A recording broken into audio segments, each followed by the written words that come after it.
Good evening and welcome to Gunner Shot. Besides me is General Raj Shukla, who's coming on to Gunner Shot after a long time. And we are going to discuss today disengagement to deterrence in the context of India and China and what's happened on the LAC in the recent past. It is all nice to say that, look, we have disengaged with China, patrolling has recommenced X, Y, Z. But, but that doesn't stop China from coming back. And the $1 million question, which we have not answered so far, is how do we stop him from coming back? And how do we stop him after, if he makes an attempt to come back? And that $1 million question is something which I can assure you, neither General Raj Shukla or I will be able to, give you an answer over the next 1 hour. It will take a lot of such informed debates and discussions for us to have a cogent response to this, national issue.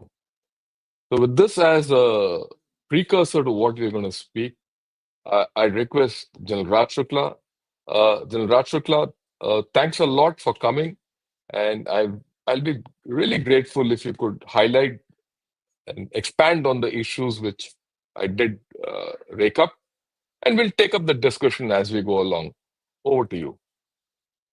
So, thank you very much, sir, and great pleasure reconnecting with you and your audience.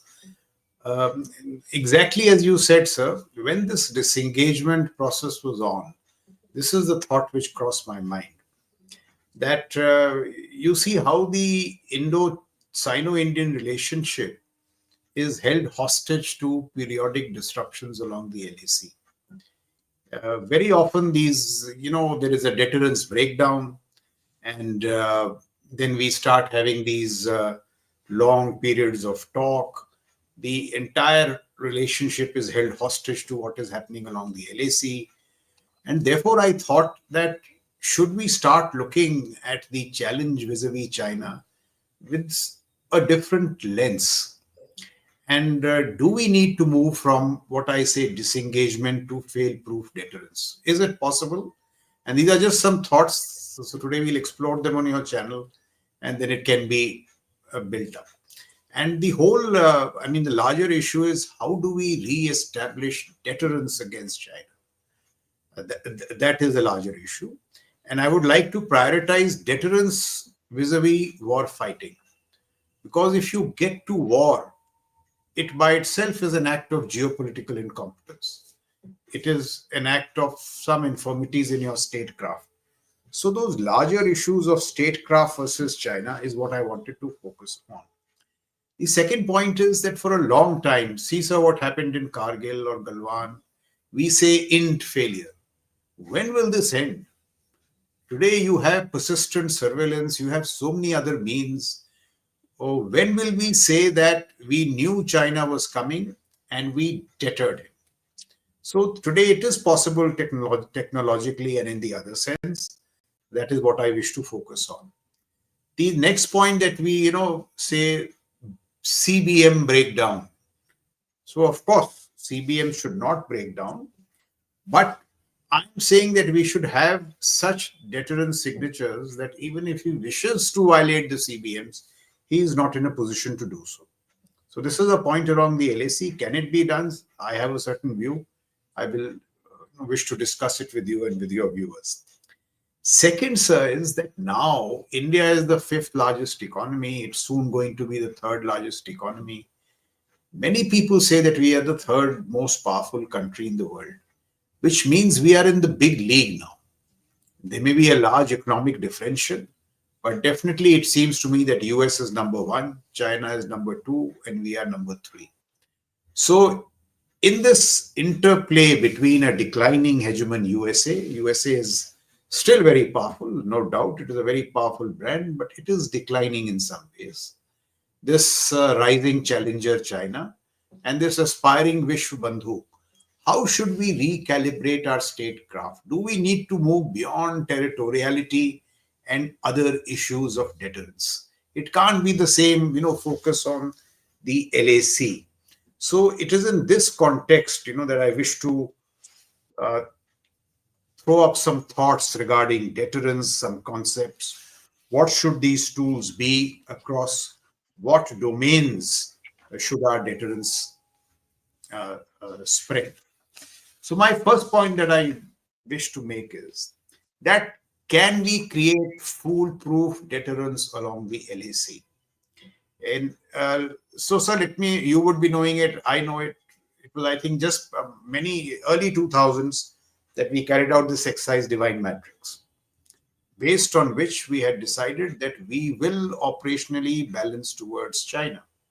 So it was not that the thought was not there, it was very carefully thought through. Then, for various reasons, principally 2611 and other issues, we got stuck with Pakistan and we finally rebalanced after Galwan. If we had rebalanced before Galwan, perhaps Galwan would not have happened. Yeah, I agree with you. I think that's a very important point. If we This had been strong enough on the LAC before Galwan happened, Galwan wouldn't Yes. have happened at all. Yeah, And then, sir, now small things like if you see in Ukraine, there is a startup called Capella. In 7 months straight, they have, with I think a configuration of 7 to 8 satellites in the LEO and SAR satellites, which means you can see through clouds and at night, which is very important in the LAC context, because I think in a year of 365 days, we have something like 150 cloud yeah, cover days. So SAR is essential. And this Capella story is very interesting because this Capella startup, he goes across and he meets about 100 warfighters, generals, sergeants in the Ukraine conflict. And he says, what do you need most? And they tell him, we need capacity to see at night and through clouds. And in 7 months flat, he gets an order and he puts up this SAR configuration, which has changed the grammar and vocabulary of persistent surveillance. So persistence, and today, sir, with this IDEX system, we have a number of startups, many which have been mentored by your IIT, Galax I, and so on and so forth, who are in a position to do this. So I'm saying, having rebalanced now, we have a lot of reserves, mech, infra, there may be some infirmities, but with a lot of these cutting edge technologies, which we need to create into combat effects fast and take them to the squadron company fight, to the LAC. No more these technologies in this laboratory and that seminar, this endless stuff should end. If we develop a new procedure for this, it is very much possible, in my view, in 1 or 2 years. In any case, we do it after the event. I'm told now we are working on this SAR technology along the LAC very actively. So with this kind of troop, rebalancing with these technologies, it is possible to create fail-proof deterrence along the LAC. So not only persistent surveillance, ISR, dronery, giving some, integrated rockets, artillery to the theater commanders, army commanders, uh, having plans to create simultaneous adversity.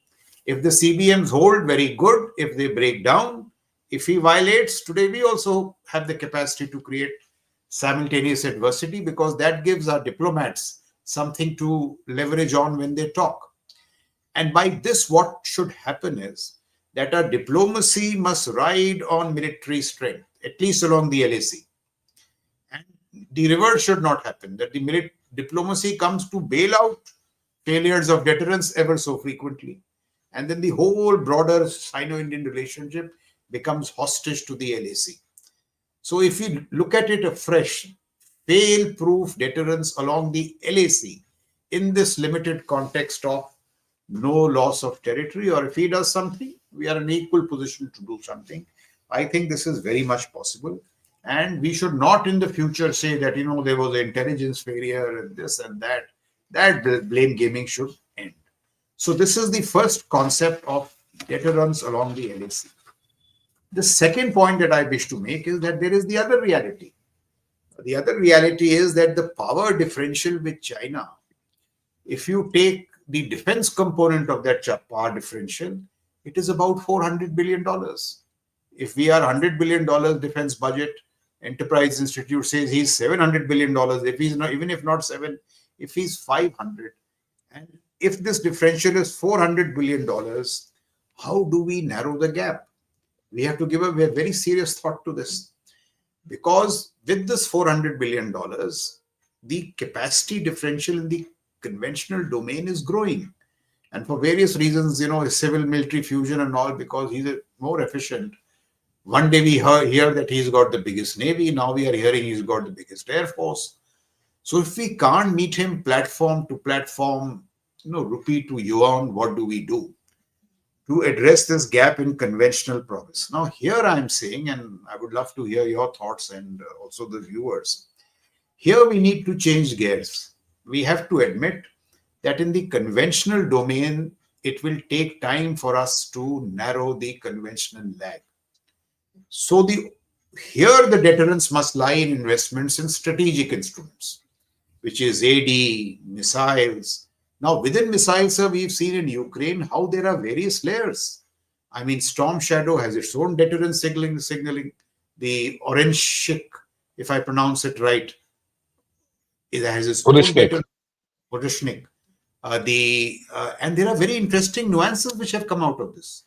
So, should we invest in this or keep investing in that conventional prowess? We must invent in conventional prowess, but it will take time. In the meantime, this deterrence will come from things like AD topology, this drones, missiles, and so this is the area we must explore. And if this is the way forward, then we have to see what kind of drone missile force do we need, what kind of AD topology do we need, because Beijing is certainly looking at us, and there is nothing classified here. It is all in the open domain. I'll give an example of AD. Look at the investments that are being made when these missiles and drones are being fired. Let's take Israel, sir. So Israel, I mean, they have what David Sling, Arrow 2, Arrow 3, Iron Dome. That is also proved inadequate. Now THAAD has been moved by the Americans. The Aegis destroyers, I'm told Aegis also has land systems of launch. How CENTCOM AD is, coordinating the regional AD of Saudi Arabia and Jordan and so on and so forth. So this whole AD enterprise, when we've had one of the most sophisticated instruments of the Chinese rocket force opposite us, we need to upgrade this AD in the strategic deterrence. And then our own drone missile force, we need to see what VA and VPs in WTC we must hit, how we must, be able to address Beijing, the prosperous East Coast. This is, after all, what is happening in Europe and West Asia everywhere. Now that Orange Shik is going to target NATO headquarters in Brussels, possibly Paris, Washington. So I think this is a weakness in our whole mindset of strategic deterrence. And if we start investing in this now, 5 to 6 years down the line, if we have fail-proof deterrence along the LAC, we can deter him in the strategic domain through this AD topology, this drone missile force. Look at the Oreshnik. I mean, Purishnik.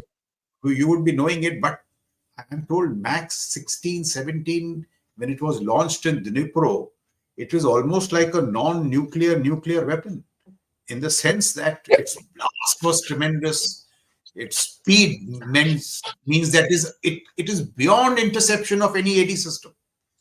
Any AD system, it is beyond interception. Precision. At those speeds, I'm told the precision strike has really caught the West napping.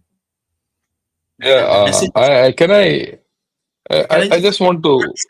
I just complete 30 seconds Yeah, and yeah, the signaling is not only more targets in Ukraine, but also perhaps Western capitals.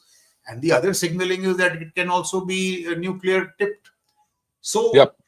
I don't have a definite idea, but I want to raise this whole issue of full fail-proof deterrence along the LAC and strategic deterrence. Yes, sir.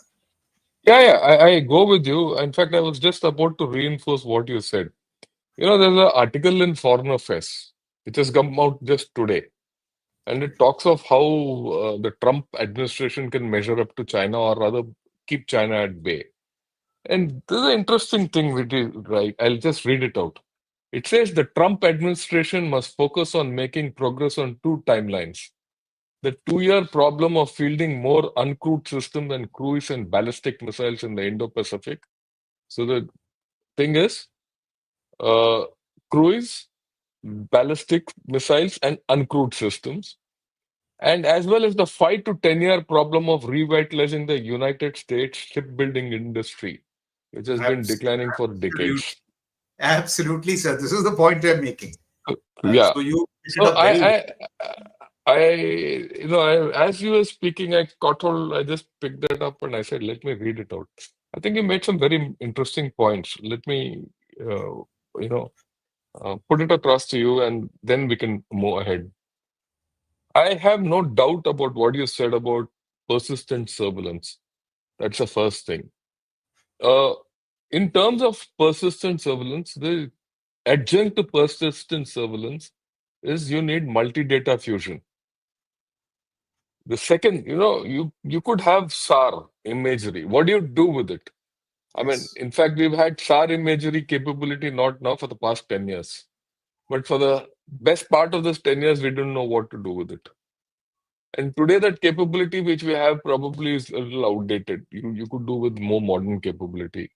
And the question is, do we have this capability in India? We have the capability in India. I'll not talk more than that. But do we have the capability to transfer it across all domains into all forces? We don't have.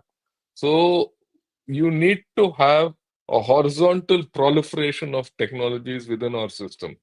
And that is something which I have started realizing of late, which we don't have. You see, we all talk of procurement at top speed and making good our structures, all that.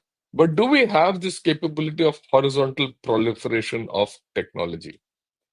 Between key technology players like the Department of Atomic Energy, the ISRO, the DRDO, or the CSIR. These are the four technology providers, and maybe MIT, electronics.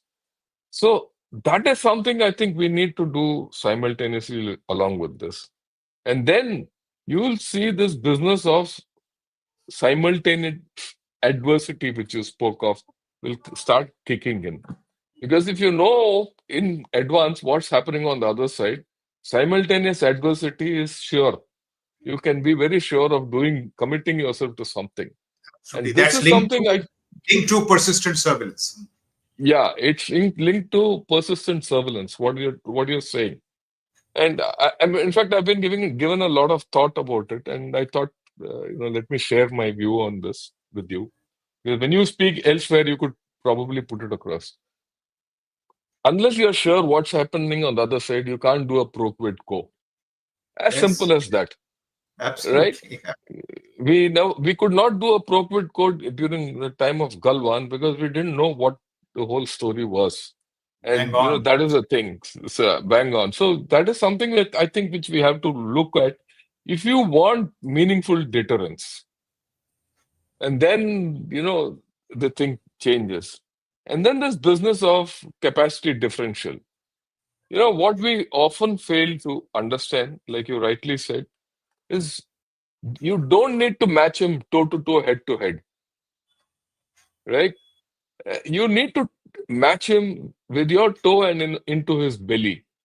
And what is his belly in Tibet is what we have to factor in and develop technologies with that. I mean, in any kind of a condition, what you have said in terms of missiles, in terms of air defense, in terms of things like uh, you know the arsenic is not out of equation. What is out of equation, or rather with us, it's not as if we don't have a arsenic equivalent. Your Agni 5 which you fired is as good as arsenic. I mean, just for technically, what are these? These are all re-entry vehicles. When they re-enter the atmosphere, they're anyway traveling at 600 kilometers per second. It's not small from space. Any space re-entry vehicle.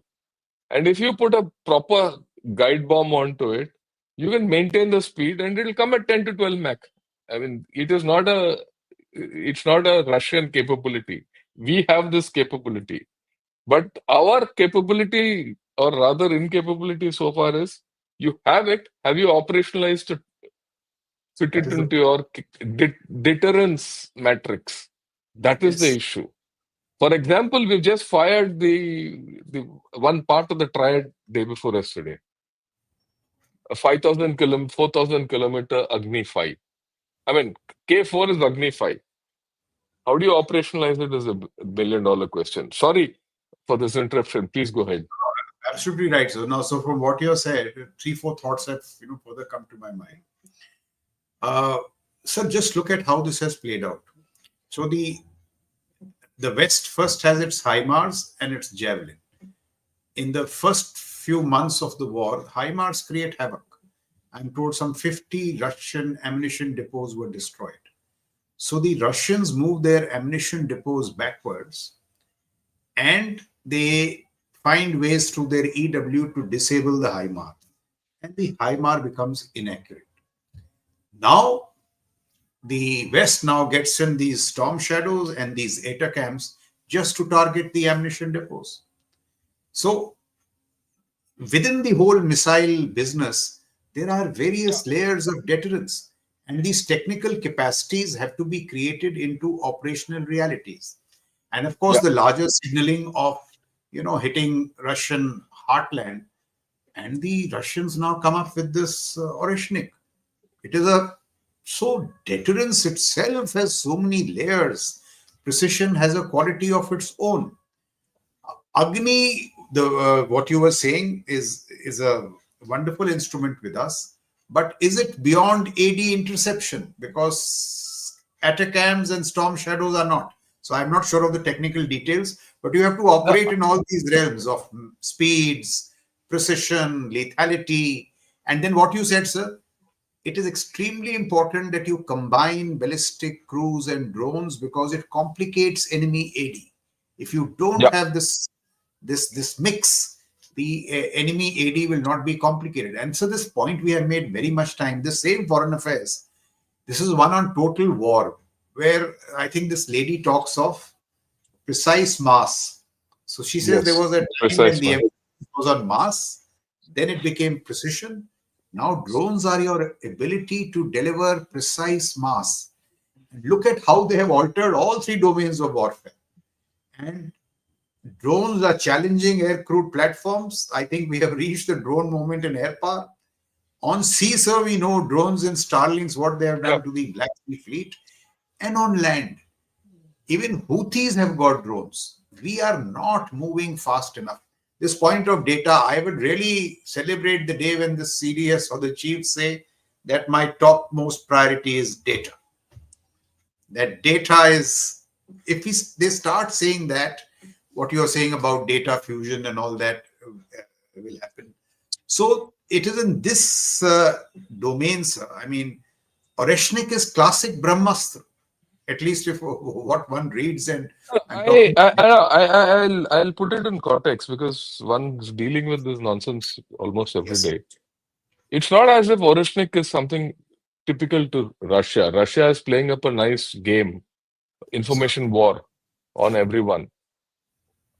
Orishnik or its equivalent doesn't have a deterrence or a defense. Any re-entry vehicle is a dicey affair. So to that extent, we have that. I'm okay with it. But what you said is very important. Layered defense, layered deterrence. As much as layered defense is important, layered deterrence is also important. That I think is the catchword of what you have said, layered deterrence. And we don't have to, also, my view is that we don't have to ape what is happening in the Russia-Ukraine war completely because our terrain, everything is different. For example, in our terrain, the biggest vulnerability of China is that its lines are exposed. They're just about 100, kilometers away from you, all along the border. You know, the Western Express Highway and the Eastern Express Highway, at no point is it more than 140 kilometers away from the crest line, except the little places where it's 200 kilometers. If you can control these two lifelines, he's finished. yes. So, have you been able to deter him in this? That's the question I think we really need to we really need to think of. Your views on this and and this taking lessons from other places. Please go ahead. So I think the principal reason why this has not happened fast enough is because our officers by training are not schooled in deterrence. Deterrence is a subject, as you brought out, it's a major study, and I'm certainly don't ape neither West nor Russia. We must Yeah, have a yeah. whole Indian school of deterrence, but Mm. think through it. And that is Yes. the whole what you were saying. I think we need formal curriculum, formal seminars on deterrence. And I'm going to push this now that we must develop our own way of thinking, deterrence in terms of long range precision, AD topology, complications. We don't hear people talking about this. I mean, my views are very raw. They are pretty, what shall I say, unsophisticated, but the thought has been crossing my mind. And if we can establish these two fail-proof deterrence along the LAC and tell the other, stakeholders in our statecraft that you don't worry, LAC, there'll be no breakdown, the relationship can grow, but and we will invest in strategic deterrence, conventional capacity will take point at some time. And also now, sir, this I think point really has to be made that while deterrence is costly, wars are costlier. So you must invest in deterrence. And Yeah, the I like that. I like that thought. Deterrence is costly, but wars are costlier. That's so the this game which whole people have to think of. yes, sir. So this thinking mindset has to change. Or thinking on that. And surely, if you put this, a lot of these young officers will flesh it out. And the other issue, sir, is that for a long time we have assumed when we talk of this defense expenditure, percentage of GDP, all economic derivatives, we assume that geopolitics is constant, which is not. So, for deteriorating geopolitics, the time has come now to make a very strong case. And I've seen some people writing of late. I saw, I think, Takshila print some articles on how we just need to increase our defense spending. I was in a India Ideas conclave in Bangalore, and we had the finest economic minds there. And everybody was talking $10 trillion, $12 trillion, and very good minds. But what really amazed me was that we are assuming $10 trillion, $12 trillion as if geopolitics is constant. National security is an afterthought. So our national security concerns have to be woven into our economic tapestry. I wish to make this point, sir, that USA's statecraft was driven by Andrew Marshall, who was basically an economist, but an economist with an interest in national security. So our economists should start arguing for enhanced expenditures in defense. Otherwise, how will you secure this 10 trillion, $12 trillion economy?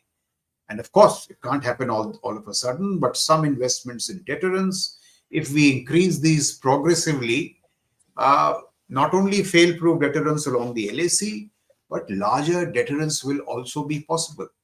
And if we start doing it now, it will take 5, 10, 15 years to play out.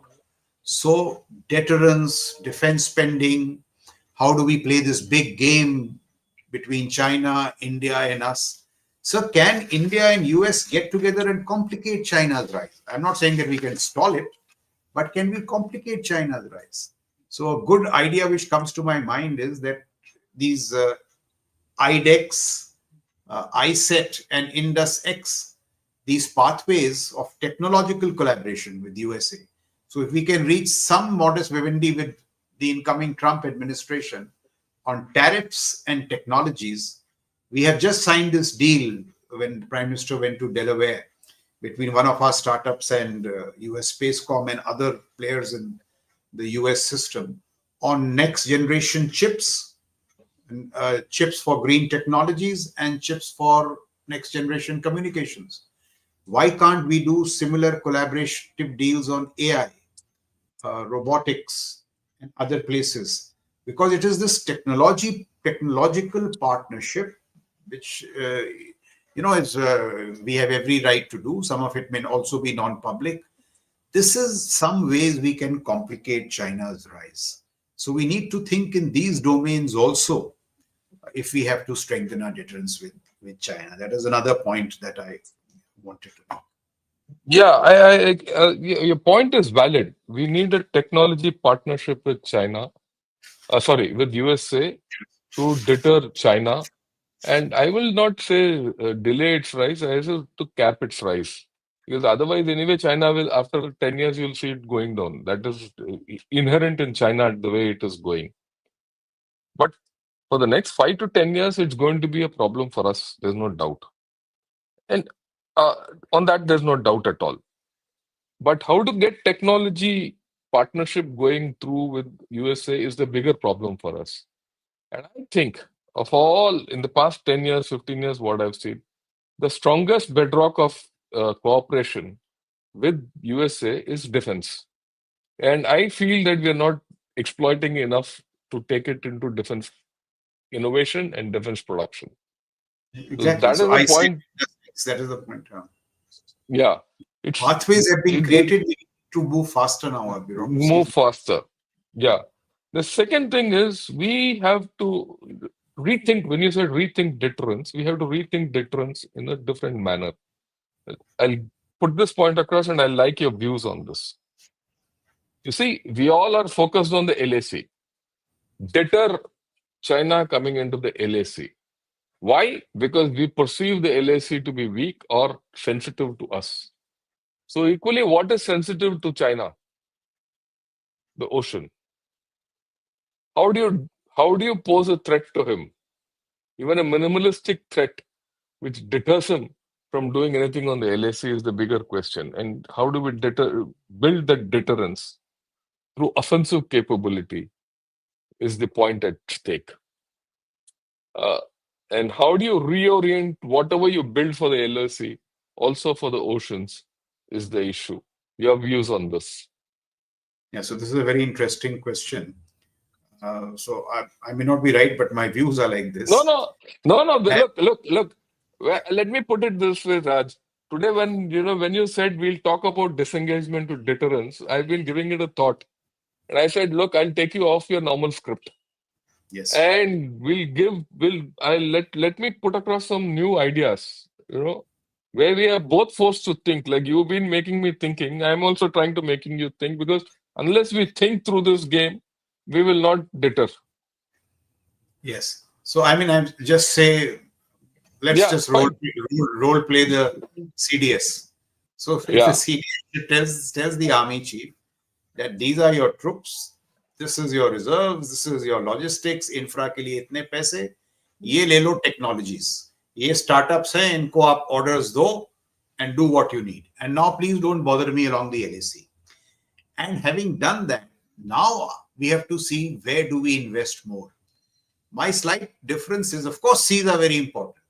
But even before the seas, we must start investing in these, what shall I say, domains which are common domains. Common Space, domains, there's no doubt. Yeah. Yeah. missiles, they need a higher priority.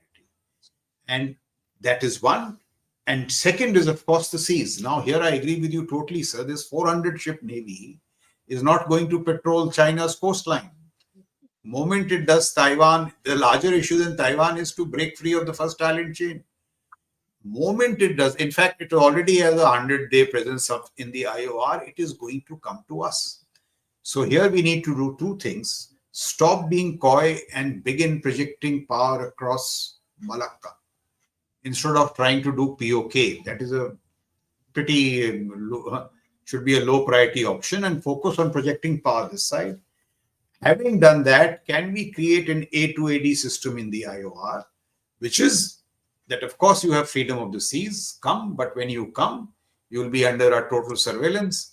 And just like the Chinese built their A2AD over 2 to 3 decades, at the end of which now Americans are finding it difficult to enter the first island chain. It will take time, but that is how deterrence at sea will manifest. That we have capacities across Malacca, we start surveilling you, we can at some point even interfere in kinetic ways, but at the minimum we have an A2AD in our IOR. The Indian Ocean must not become a Chinese lake. So long term, that will take 15-20 years, and before that prioritize the emerging domains. And the raw conventional capacities or the lower order conventional capacities, in my view, will need to be given lower priority. But this will, of course, have to be thought through. So, fail-proof deterrence along the LAC, emerging domains next priority, and third is the Cs. And if you do that and say technology, so I'll just give you one more example, I think, which is very apt. I'm sure so you have been following it, this Australian strategic policy indicator of Yeah. this. Yes. SP. Yeah. So, sir, 2000 to 2003, USA leads in 60 out of 65 technologies. And then the Chinese invest in all these technologies. And the latest 2019 to 2023, China has massively displaced USA. And today, China is leading in 47 out of 65. India, I was seeing that very carefully, is a third, a distant third, but it is ahead of the rest of the pack. It is ahead of UK, France, and all. So we have the talent, we have this stuff. If we put little emphasis, we can close this gap with China in these emerging technologies. And in R&D, sir. I mean, I don't know what your figures are. My figures tell me America $975 billion on R&D science. China 575. We are spending two. Our great private sector, which talks so much, is putting nothing on R&D. $975 billion of America on R&D. I'm told some 700 come from the private sector. So how do we incentivize? And this, sir, I must commend to you these two books. One is Unit X by Raj Shah, and there is another paper by somebody of your namesake, Shankar. And all these smart Indians, unfortunately, have gone to USA and they are not here. He's written a lovely paper on defense reformation. And Oh, there he's okay. talking, sir, it's a very good paper that if you reform the procurement system and all these things will happen. I'll just quote to you, sir. There's a chap called Panchanathan, again Indian, surprisingly. He's the boss of their American Science Foundation. Look at him, sir. He says that we are the offensive arm of Pentagon. We meaning American science in general. Without us, Pentagon is mere defense. I mean, I was amazed. Here, the Indian science guy will not even talk about defense. So this is the way we have to now. When I say big power competition, we are now in the big league. It is all these areas. If we change our thinking, deterrence, I gave my views, technology, R&D, $2 billion is a shame. And coming from the private, it's a bigger shame, sir. How will we ever catch up? let me let me tell you no, no, this is my personal experience. Look, after retiring, I've seen the private industry very close up. No private industry in India. This is a shame. No private industry in India is prepared to spend on R&D. बिल्कुल sir I'm वो making a कैसे I'm making a black. No, I'm making a experiential statement. This is not everything theoretical. government, what all can the government do, sir? Come and do. Yeah, they don't spend on R&D. I have dealt with all the defense biggies, the big players in defense. Everyone I have dealt with, and no one spends on R&D. That's the first problem which we have. So this is a culture which we have to change, and and that culture also comes from the fact a lot also depends on the armed forces. The armed Yes. forces don't give comfort to the defense industry. That look, I you wonder, spend sir, on if R&D. you've been following the current chief. I was very impressed by when his talk of decade of transformation, and he's Yeah, mentioned some of these issues. So I do hope he carries these things forward. I do hope. Yeah, I also hope, because unless you spend in R&D, unless you invest in R&D, unless the armed forces lead the way for investment, nothing's going to come. And I know because I've been in the wrong end of R&D with the begging bowl. 8 years Yes. of begging. No, I You know know, that. like that chap wrote one book, 7 years in Tibet. No, So, so I'm going to write 8 years of begging for money. It's humongously poor. Anyway, I'll not sing. But the fact is, we have the capability, which you said rightly so. We have the capability. And very surprisingly, my view is we don't have to spend five, six, $700 billion. We just have to spend a fraction of it. And since we will be on the up curve, the steeper part of the curve in the initial stages, what we'll get out of it is huge, right? Very huge. Another area which I want to focus and your views, you see, Pakistan and China have been carrying out a lot of exercises in the North Arabian Sea. Pakistan is going to get 8 Hangar class submarines. They've got 4 warships. They're now looking at J-35s, you know, and they're also looking at getting hypersonic technology and the latest missile technologies. They're taking all this into consideration, and Gwadar is likely to be the first overseas command of China. If that is so, you need to focus on the North Arabian Sea. Don't you think so? No, see, absolutely. See, what worries me a lot. So look at this Russia, China. When Putin went to Beijing a year back or whatever, they spoke of this friendship without limits. Thereafter, no Article 4, 5, 6, 7.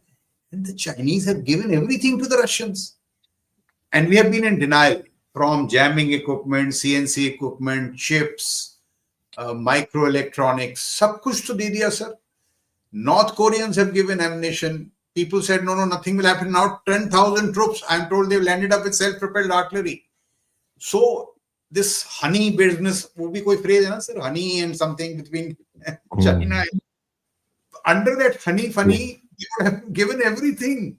And I'm really worried about Pakistan, what you are saying, because Pakistan has fallen off our radar because they are in economic and political trouble, but their military capacities are growing. They will get everything of this kind from China, and they've been investing in drones, all the things you just pointed out in terms of sea power and all. We should not get caught napping with this smaller player because Yeah, we have been really neglecting it. And I have been raising this in the last Western Command seminar. You were also there, sir, where we not only have to invest, but also see what will be our instruments of response. Will it be a yeah, mechanized based response in the first instance or other domains? Now, that's another area. Even Pakistan, we have to stop looking in tactical terms, but from the strategic yeah, lens. So yeah. I couldn't Yeah, I agree agree. with you. In fact, this chap, their chief, the Pakistan chief, just received that vice chairman of CMC, Zhang Jia, 2 days So back. every month they are there. I really worry. No, no, Every no, month no. Every month they have, but that fellow came down to Pakistan. What have they discussed? They've discussed deployment and security of CPC and all. But that's the veneer. The deal is that private military contractors or Chinese mercenaries are now going to get stationed in Pakistan. Now, what happens next? What is our deterrence going to be against this? The China-Pak collusivity which we talk of is actually going to the next level. When we are looking at the LAC, something is happening here. That is my thing. We spoke of, the conventional capability of Pakistan. Today, the conventional capability of Pakistan is based on more than 50% of Chinese equipment all round. And that is the cutting edge equipment. The other 50% is the legacy equipment which is going away. there is total That's our problem. interoperability, if not integration, between Integration. Pakistan. Pakistan and China. So that is the bigger problem I think we need to tackle. So your views on that? No, absolutely, sir. I agree with you. I mean, this was happening for a long while, and my worry is that we are trying to, because it has fallen off the radar, we may end up underestimating Pakistan. And I think this is a Yeah. larger game. You look at how this crick, China, Russia, Iran, North Korea axis is playing out globally. It could not be by coincidence. Uh, Thoigu's been in Tehran for a long time, upgrading their AD systems. Russia and Syria. We all know now, sir, that Russia has given a lot of stuff to China in submarines, satellites. They have given satellite and missile technology to both North Korea and Iran. with the aim of boosting their range and also that they can target the US mainland. Now, this is the way they think, this is the way they act, and they don't put it in Article 4, Article 3, and all that. And the problem with democracies like India and US, sir, is that we make the right noises, we will develop the pathways, ISET, Indus X, and all that, and then keep preaching to each other. Ki bhai strategic autonomy, ye, wo. Whereas these guys don't do it. So our democratic pathways really need to go strong, and I very much agree with you in this whole business of drones, space, and their navy, sir. Their navy, I think, is there was a time when we had a solid lead. I don't think that lead is, quite so much the same. And in things like undersea and other areas, I'm sure they are getting a lot of assistance from China. Not out of Right. any largest, because it serves China's direct interest. I completely agree with you. I completely agree with you. Before I take questions, any more issues you want to highlight, or we'll take questions? We'll take questions. If these issues only, I've only raised them, they need to be thought through, No, fleshed out. what But we need what a I whole would, shift in thinking about deterrence in this manner. Take yeah, it to I the think so. level Next and level. Yeah, I completely agree with you. To that end, what I'll do is I'll motivate a few people and we'll have a discussion here yes, next on deterrence. And then maybe you could tell one of the think tanks to hold yes, a I'll get conference it done. on deterrence, Yes, right? certainly, And if they want me, I'll be there. certainly. Okay. Yeah. Okay. Look his comment. Vishwanathan gives intelligent comments. The 4 year standoff should be seen as a blessing in disguise. But for this event, we would have probably been drawn into China's sphere of influence with their major investments in India. Uh, in a way, this has been beneficial to the West and USA. Since India had been cooped with China, they would have been weakened due to sheer population size. So, your views on this? And in this regard, are we going in the right direction?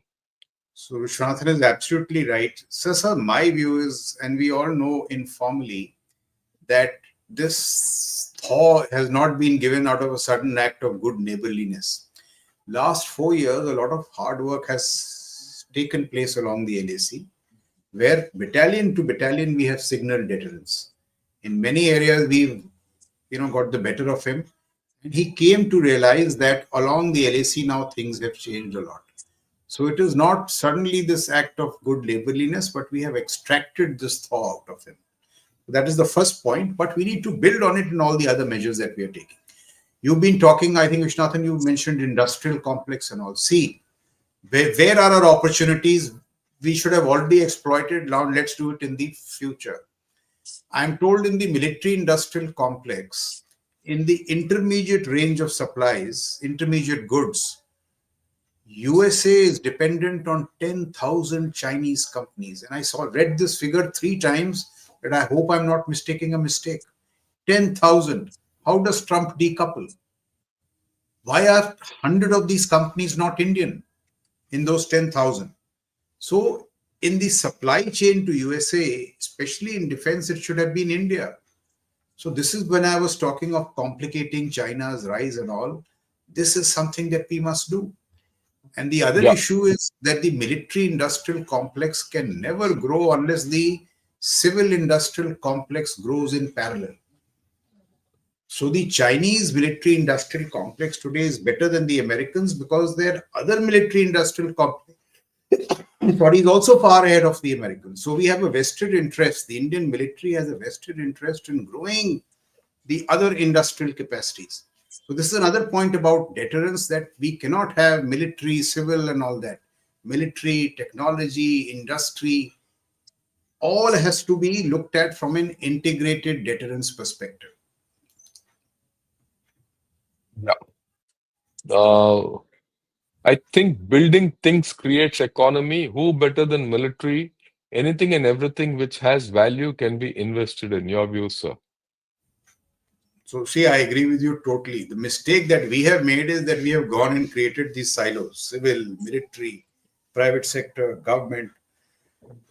I'm told, look how the PLA functions. So Huawei has the PLA as a customer, but it doesn't stop Huawei from having other customers in China and internationally. So PLA, only 37% of its revenue come from the PLA, the major Chinese primes, Chinese companies. In our case, this monopsony market we have created, one buyer, one seller. It harms both. Neither does the defense prime get smartened up because it does not know how to play the market. So it is inefficient like our PSUs, nor do we have choice. So these initiatives like Tata Airbus, which will smarten HAL, or startups which will pose competition to these DPSUs, are very important. And therefore, economy and military must integrate. In many phases of China's development, it used defense to pump prime the economy. And we have these, absolutely ludicrous views about guns versus butter, civil versus military. This is absolutely wasteful. Military also contributes to the economy. So The I, military alone contributes to the economy much more to kickstart many things. Just to highlight an issue, how slow we are. Just to put it in perspective, we are now talking of the Tata Airbus deal. I first heard of this Tata Airbus deal 15 years back. So it's taken us 15 years to get to this. If this is the timeline we follow, we will deter no one except ourselves. And that's a blunt statement I'm making. Anyway, that's a different story. Let's get ahead with the thing. Do you see anywhere around the worsening air power balance between India and China, like Pakistan, over the next 2 to 7 years? There seems to be paralysis when it comes to acquiring combat aircraft. exactly. So, two to three things. One is, let me raise this on your platform. We say we want 42 combat squadrons. Can we say 32 combat and 10 drone squadrons? Why not? Today, drones, on all evidence, are giving you all the utilitarian stuff which combat aircrew platforms are giving. So, first, we need a mindset change. 32 plus 10. Now, in these 10 squadrons, 2 to 3 can be those very high end type predator or whatever, and the rest can be for all other things. Drones are being used as flying binoculars for artillery shoots in Ukraine. And I'm told the time has been brought down from some 30 minutes to 5 minutes. So, air power, tactical, operational, strategic, everything. And then, of course, we must invest in these other platforms. We need them. And one more thing, at least start talking about it now, which is long range stealth, this Tu-160 kind. We don't even talk about it. We are coy about it. You look at this whole game between Iran and Israel, it was about those F-35s stealth being able to penetrate Iranian airspace. And I don't know if it's true, but social media chatter said that some of the Iranian radars picked up the F-35, which is very dangerous. So this whole game is very sophisticated. Some Air Force officers would know better than me. But certainly one of the ways of addressing the air power balance is by investing in drones. Why do we not do it fast enough? I don't know. Even the Houthis have drones. It's so, and pretty accurate ones. We'll take the next question. Curious question. The Gwadar port has received 15 ship. Why? It's fully operational, correct? Why is the Chinese not using it yet for their oil? The Chinese, wherever they are creating these ports or these sea bases, their principle is dual use. In their very construction, they make sure that it is designed to take in, of course, cargo, commercial stuff, and military ships, and all that. I have no doubt in my mind that Gwadar is both civil and military. I have no doubt. All their bases are designed that way. Civil military fusion is a principle of statecraft for them. Z says, why build walls of granite between cylinders of excellence? Look at the common sense. Civil and military. So we should stop asking this question. Every Chinese base has civil use and military use. Gwadar definitely. I don't know what General Shankar thinks. No, there's no doubt about it. There is just no doubt. That's why I brought up that point of the North Arabians. In fact, my view, and this is my view, and I don't see any many people taking it. You see, our Western Front is no more just Pakistan. Our Western Front is Pakistan, the land part of it, and the maritime North Arabian Sea. Our maritime front starts further south. Maybe somewhere Mangalore and down below is what you can say is our Indian Ocean, that maritime front. But your Strait of Hormuz, Gulf of Aden, Gwadar, these areas have to be looked at as part of the Western Front. And they're part of a Western Front strategy because now, with China trying to attempt two routes, through the Karakorams. One is the one through the Kunjrab Pass, and the other one they are trying to come through the Shaksgam Valley and through the Mustaq Pass. And they feel in the next 5 to 10 years, when global warming takes place and Mustaq Pass open up, you'll have the second road going, right? And at that point of time, you'll find a different meaning to this whole game. And they're investing, and that is why they already started deploying the private military contractors out there, and they'll guard this artery of theirs. And this is what I'm going to discuss day after tomorrow. In my This is my thing about the growth of the private military contractors of China who work overseas. And who are they? They're all ex-PLA, and they guard all their facilities in Africa. If they can guard all their facilities in Africa, and now they're going into South America to guard Chinese facilities, why will they not guard it in Pakistan? And one of the tactics which these chaps use is to buy off local people, local threats. They'll just outspend you. We have to think differently when we talk of deterrence. What are you Yeah. deterring against? So I Right? just want So, to yeah, yeah. Yeah, add please to go what ahead. you're saying. You see, when these theater commands come up, the Western theater commander must not stop looking at Pakistan. He should look beyond to the areas that Yeah, you are yeah. saying and to Yeah, West he's Asia. Similarly, the Eastern theater commander should look at Burma, Myanmar. He should have Yeah, a Myanmar and quasi diplomatic visage. Like the Western yes, theater commander of the Chinese, he's tasked with CPEC. He's tasked with correct. building PRI through Europe. So we have to. My worry is that our Western theater commander also will start looking at 6 inches up to the LAC, LC.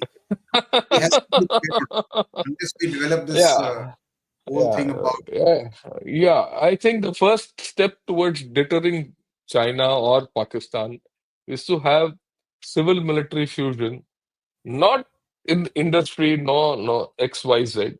I think we need to have politico military fusion. If you Yes. don't have politico military fusion, we are this thing. Anyway, that's a thing which we, like I said, we'll talk of this one of these days.